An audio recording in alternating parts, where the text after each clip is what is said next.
অনেকদিন পর একটা নতুন ভিডিও নিয়ে হাজির হইলাম। যেহেতু ওয়ার্ল্ড কাপ আসছে, 2026 ওয়ার্ল্ড কাপ।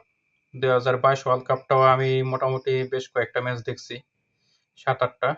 এবার ইনশাল্লাহ আরো এরকমই দেখার ইচ্ছা আছে।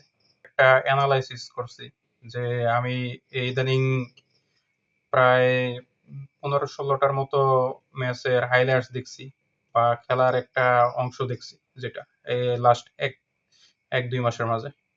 হাইলাইটস দেখে যেটা মনে হয়েছে যে কে ওয়ার্ল্ড কাপটা নেওয়ার সম্ভাবনা আছে, কার সুপারস্টার বেশি, কে ফর্মে আছে, এসব নিয়ে। এখানে আমি একটা র্যাঙ্কিং করব যেখানে টপ 5টা দল, এই 5টা দলেই ওয়ার্ল্ড কাপ নেওয়ার সম্ভাবনা বেশি, যেহেতু 48টা দল এখানে। এবারের ওয়ার্ল্ড কাপটা ইতিহাসের সবচেয়ে বড় ওয়ার্ল্ড কাপ, 48টা। ইনশাল্লাহ ভবিষ্যতে আশা করি 64টা হইব, তখন আশা করি বাংলাদেশও খেলবে, ওই আশাই আছে। এখন টপ যে 5টা দল আমি প্রেডিক্ট করতেছি যে তারা এই ওয়ার্ল্ড কাপটা নিবে, এর মাঝে প্রথম দলটা আমি বলতেছি এটা হচ্ছে স্পেন। স্পেনের যে বর্তমানের যে খেলার কোয়ালিটি বা এই ইমপ্রুভমেন্ট, এটা লাস্ট 20 বছরের মাঝে শুরু হয়েছে। তাদের লিগটা এত উন্নত করছে যে মানে ওয়ার্ল্ডের টপ 3টা ঘরোয়া লিগের মাঝে ওই স্পেনিশ লিগ একটা। তারা বিভিন্ন দেশের থেকে সুপারস্টার নিয়ে এসে এভাবে করছে। তাদের অর্থনীতি খুবই বাজে অবস্থা, কিন্তু তারা ফুটবল মরিয়া একটা টিম, ফুটবল মরিয়া একটা দেশ, মানে ফুটবলের মাঝে তাদের আবেগটা রয়েছে। স্পেনের আরেকটা বিশেষ বৈশিষ্ট্য হয়েছে ফ্রান্স বা ইংল্যান্ড, তারা যেরকম বাইরে থেকে হায়ার করে প্লেয়ার আনে, স্পেনের এই ধরনের অপশন খুব কম। ফ্রান্সের হায়ার করা প্লেয়ারই বেশি বা ইংল্যান্ডের হায়ার করা প্লেয়ার বেশি থাকে, অন্য দেশ থেকে আনে। যারা অন্য দেশের থেকে ইংল্যান্ডে পাড়ি জমাইছে বা ফ্রান্সে পাড়ি জমাইছে, তারা ওই জায়গায় বসত ভিটা করছে, তারা আর কি বেশিরভাগই। ধরেন এমবাপ্পে ফ্রান্সের, সে কি অন্য একটা কান্ট্রির লোক, তার ফ্যামিলি আলজেরিয়া। এইরকমই কিন্তু স্পেনের একদম সলিড টিম, এবং তারা হয়েছে ঘরোয়া লিগের যে কোয়ালিটির জোরে আজকাল টপ র্যাঙ্কিং এ বর্তমানে কয় নাম্বার আছে, র্যাঙ্কিং এ আছে হচ্ছে আপনার র্যাঙ্কিং এ 2 নাম্বারে আছে বর্তমানে ওয়ার্ল্ডে।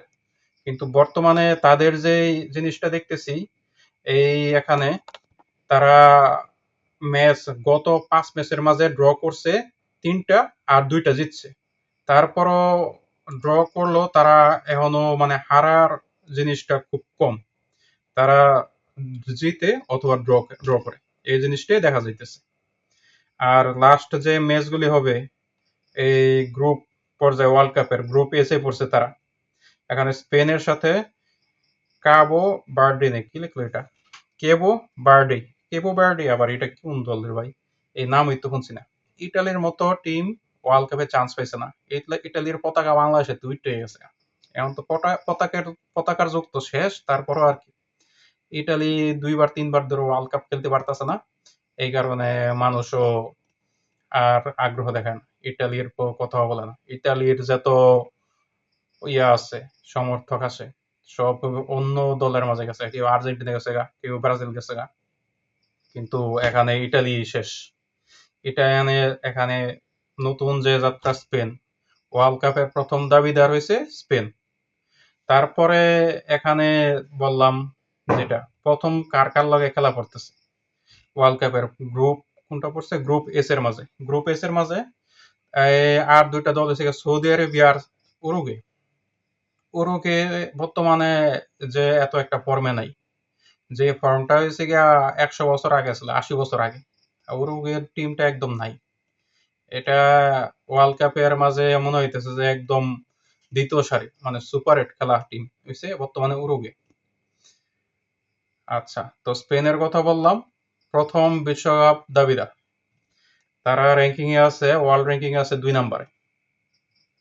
তারপরে যে দলটার কথা বলবো এটা হচ্ছে ফ্রান্স। আমার কাছে মনে হইতেছে ফ্রান্স এবারও বেশ কয়েকবার ধরে সেমিফাইনাল খেলতেছে, বেশ কয়েকবার ধরে ফ্রান্স ফাইনাল খেলতেছে। একটা নিল, একটা ফাইনাল খেললো। তো এই জায়গার মাঝে আবার তাদের রেটিংটাও বর্তমানে উইন রেটটাও ভালো। লাস্ট 5টা ম্যাচের মাঝে তারা একটা হারছে, একটু দেখতেছি কোন টিমের সাথে হারছে। হ্যাঁ, ফ্রান্স, কোট সেলভাদোর, হ্যাঁ, টিমটার নাম হচ্ছে কোট সেলভাদোর।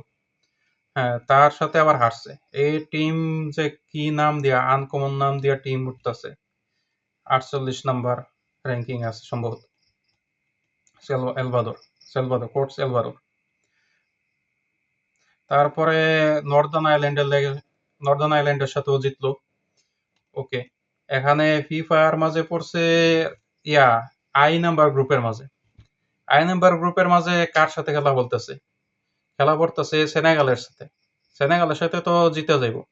ইরাকের সাথে হয়েছে, ইরাকের কাহিনী হয়েছে তারা প্রচুর ডিফেন্সিভ খেলে। ইরাক, ইরাক, ইরানও, এই দুইটা টিমই প্রচুর ডিফেন্সিভ খেলে। তারা হয়েছে মানে গোল করতে গেলে পা ভাঙ্গা দিব, এই ধরনের পরিস্থিতি নিয়ে তারা খেলে। এই ইরাক আর ইরান তারা হয়েছে সবসময় ধরনের এই মানে কোয়ার্টার ফাইনাল খেলা টিম। ম্যাক্সিমাম সময় দেখা যায় তারা কোয়ার্টার ফাইনাল পর্যন্ত অনায়াসে চলে যায়। তারপরে রয়েছে নরওয়ের সাথে ফ্রান্সের একটা খেলা হবে। নরওয়ে বর্তমানে ভালোই খেলতেছে। আশা করি এই ম্যাচটা ফ্রান্স জিতে যাবে। এই কারণে আমি ধরতেছি দ্বিতীয় দাবিদার এই ফ্রান্স। 3 নাম্বার দাবিদার হিসাবে আমি ধরবো হইছে ব্রাজিলকে। ব্রাজিলের একটা নতুন টিম, একদম ইয়াংস্টার একটা টিম। এখানে একদম মানে সলিড যেভাবে একটা শক্ত টিম করে নিয়ে আসছে, এবার আশা করি নতুন কিছু করবে তারা। মানে গত 2-3টার মাঝে তো হতাশ করছে। হতাশ যে তাদের যে একটা কোয়ালিটি ছিল, এই কোয়ালিটির ধারের কাছেও ছিল না। এর আগের 2022-এ তো একদম বাজে অবস্থা হয়েছিল। তারপরও কোনো মতে সেমিফাইনাল নাকি খেললো কিনা আমার খেয়াল নাই। সম্ভবত কোয়ার্টার ফাইনাল বা সেমিফাইনাল খেলছে। এটা তাদের ভাগ্যের গুণে খেলছে। এটা কিছু মানে তাদের ভাগ্য অসহায় ছিল। তাদের যে মেন প্লেয়ার গুলি আছিল ওইগুলি তো তখন ইনজুরিতে ছিল। নেইমার তো সারা বছর ইনজুরি। এটা নেওয়ার সাথে না নেওয়াই ভালো। এটা দিয়া পসিবল না। কারণ ইনজুরি প্লেয়ার নিয়ে সে যদি 100% না দিতে পারে তাইলে তো হয় না। তো এটার সাথে আর যে নতুন প্লেয়ার গুলি আসতেছে ব্রাজিলে, এগুলির কোয়ালিটি খুব ভালো। হয়তো এবার নেওয়ার একদম মানে ফাইনালে ওঠার চান্সও আছে এই ব্রাজিলের এই নতুন প্লেয়ার, ইয়াংস্টার প্লেয়ারদের কারণে। কারণ ইয়াং যে প্লেয়ার গুলি আসে প্রথম প্রথম তাদের মাঝে একটা স্পিড থাকে, মানে দ্রুত দৌড় পারে, দ্রুত একটু বল পাস দেয়। যে কারণে যাদের টিমের মাঝে একটু বয়স্ক প্লেয়ার বেশি আছে, 30+ বা 40 প্লাস, 40 কাছাইছে এরকম প্লেয়ারও আছে অনেক টিমের মাঝে।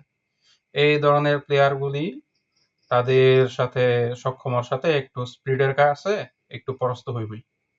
কিন্তু নতুন টিম যে নতুন প্লেয়ারদের একটা অসুবিধা, তাদের পাস কোয়ালিটি একটু দুর্বল থাকে। কিন্তু যে সিনিয়র প্লেয়ার তাদের পাসের কোয়ালিটি অনেক ভালো হয়। তো এটা হচ্ছে আমার এই 3 নাম্বার টিম। তারপরে আমি জয়ের দাবিদার ধরবো আর্জেন্টিনাকে, 4 নাম্বার টিম। আর্জেন্টিনাকে জয়ের দাবিদার ধরার কারণ হইছে এই আমি 4 নাম্বারে রাখছি, এটাই বলতেছি। আমি কেন 4 নাম্বারে রাখছি? 4 নাম্বারে থাকার কারণ হইছে আর্জেন্টিনা অলরেডি একবার ওয়ার্ল্ড কাপ নিছে। আর ইতিহাসে এরকম খুব কম হইছে যে পরপর 2টা ওয়ার্ল্ড কাপ নিয়ে গেছে। একবার নিছে ব্রাজিল, আরেকবার সম্ভবত কে নিছিল, সম্ভবত আরেকবার ফ্রান্স নিছিল। আমার সম্ভবত খেয়াল নেই। ফ্রান্স বা উরুগুয়ে 2টার একটা হইব আছে। এই 2-1টা টিমই এই করছে। এই পরপর 2বার নিছে। এই কারণে সম্ভাবনা কম। পরপর 2বার এটা কাকতালীয়। এই কারণে আমি আর্জেন্টিনাকে 4 নাম্বার পজিশনে রাখছি। তো 5 নাম্বার পজিশনের কথা বললে 5 নাম্বারে আমি বলবো এই এখানে জার্মানি। জার্মানি কি কারণে? এই জার্মানি হয়তোবা র‍্যাঙ্কিং এ পিছনে আছে। এই 10-12 নম্বরে হয়তো। হ্যাঁ, দেখতেছি। হ্যাঁ, জার্মানি 10 নম্বরে আছে। কিছুদিন আগে প্রায় আমি এই কিছুদিন আগে বলতে গেলে 15 দিন আগে বা 20 দিন আগে একবার চেক করছিলাম। এই জার্মানি তখন হইছে র‍্যাঙ্কিং এ ছিল 12 নম্বরে। এখন আবার আসছে 10 নম্বরে। এই 10 নম্বরে আসার কারণ হইছে যে তাদের যে উইন রেটটা হঠাৎ করে খুব বেড়ে গেছে, হঠাৎ করে তারা প্রচুর ম্যাচ জিততেছে। এই কারণে তাদের উইন রেটটা বেড়ে গেছে, লাস্ট 5টা ম্যাচেতে 5টাই জিতছে। 5টা ম্যাচের মাঝে 5টা কি, একটা টিম হচ্ছে সুইজারল্যান্ড, ওইটা খুব ভালো টিম। তারপর স্লোভাকিয়াও ভালো, মানে চলে। তারপরে হয়েছে গানা, তারপরে ফিনল্যান্ডের সাথেও জিতছে, ফিনল্যান্ডের সাথে আবার চারটা গোল দিয়ে দিছে। জার্মানির মূল সমস্যাটা হয়েছে আপনার লাস্টের দিক দিয়ে তারা প্রচুর গোল কনসেপ্ট করে, মানে গোল খায়, এটাই ঝামেলা। পুরো খেলার মাঝে খেলার সময় তারা যে অ্যাকুরেট পাস দিব একদম, মানে প্রথম অর্ধে দেখবেন যে 60% বল দখল তারাই রাখে, প্রায় 60-র কাছাকাছি। 60 আর 40 থাকে হয়েছে বিপক্ষ টিমের। এরকম হাই কোয়ালিটির একটা খেলা দেয়, কিন্তু দ্বিতীয় অর্ধে যায় তাদের একটা পরিবেশটা নষ্ট করে দেয়। জার্মানি যদি প্রথম অর্ধে গোল দিয়ে দেয় তাহলে ধরেন যে শিওর তারা ম্যাচটা জিতবে, ঠিক আছে? কিন্তু যদি প্রথম অর্ধে গোল দিস না, দ্বিতীয় অর্ধেও গোল হইতেছে না, তাহলে লাস্ট মুহূর্তে তারা একটা গোল খাওয়ার সম্ভাবনা আছে। এটা সবসময় হয়। আমি যেহেতু রেগুলারই জার্মানির, মানে প্রতি বছর একটা দুইটা হাইলাইটস দেখি, খেলা তো দেখা হয় না, এত টাইম নেই, হাইলাইটস দেখি খেলার। তো এই জিনিসটা আমি দেখি যে তারা লাস্ট মুহূর্তে একটা গোল হজম করে। তো এটা হচ্ছে জার্মানি। এই জার্মানি টিম নিয়ে আরো অনেক কিছু বলা যায়, বাট এখন ভিডিওটা অনেক বড় হয়ে যাইতেছে, এজন্য বলতেছি না। তো আর আরেকটা টিম বলতে পারি, এটা হচ্ছে আপনার কলম্বিয়া।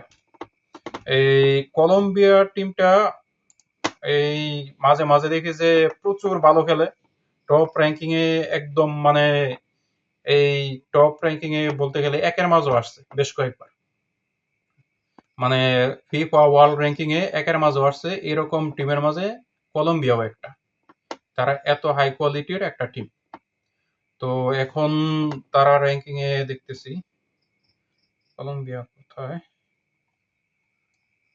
হ্যাঁ, কলম্বিয়া একদম পিছনে পড়ে গেছে, মানে একদম নিচু পর্যায়ে চলে গেছে, বাট তাদের প্লেয়ারের কোয়ালিটিও ভালো।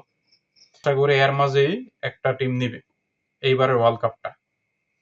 তো নেক্সট ভিডিওর জন্য অবশ্যই সাবস্ক্রাইব করে রাখবেন।